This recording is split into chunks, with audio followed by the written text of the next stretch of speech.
Nimekuja hapa ninakuja kutoa hoda. Nataka kabati, nataka na sofa. Sawa sawa. Ndio.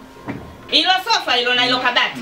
Nataka nipeleke kwenye shughuli. Mtu matashtiti mama. Oho, unanijua tena? Nipendeze na mimi nakufahamu wewe. Kama samaki ipo kwenye maji kama ninaona kutoka. Yaani uko kwenye shughuli mbona watanikoma? Nakujue. Milango mingapi mama? Nataka la milango 4. Ana sehemu ya kuweka. Anapo. Bwana. Sija kaja kwa jirani ujue. Aweka kwa jirani wapi? Mtolea kitu kama meli nakwambia. Usimuona?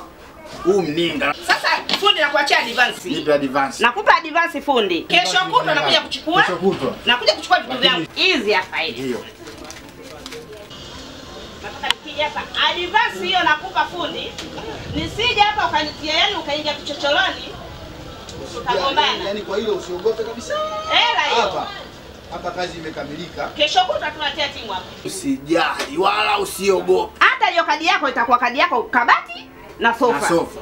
Naondoka fundi mimi. Kitambaa kizuri ndalilemba. Mimi naondoka fundi. Yaani hapa umefika kwa dokta wa vitu hivyo. Fundi. Wewe mwenyewe unanijua.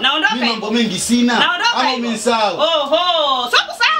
Mafundi nyinyi. Mimi sio msumbufu kama Kidiru. Oho, sio kama Kidiru sivyo. Mimi nikija saa 12. Kidiru. Oho. Nikamwona Kadi nini kadi kabati yako ndio unaingia ukumbini bwana wewe. Usinichanganye.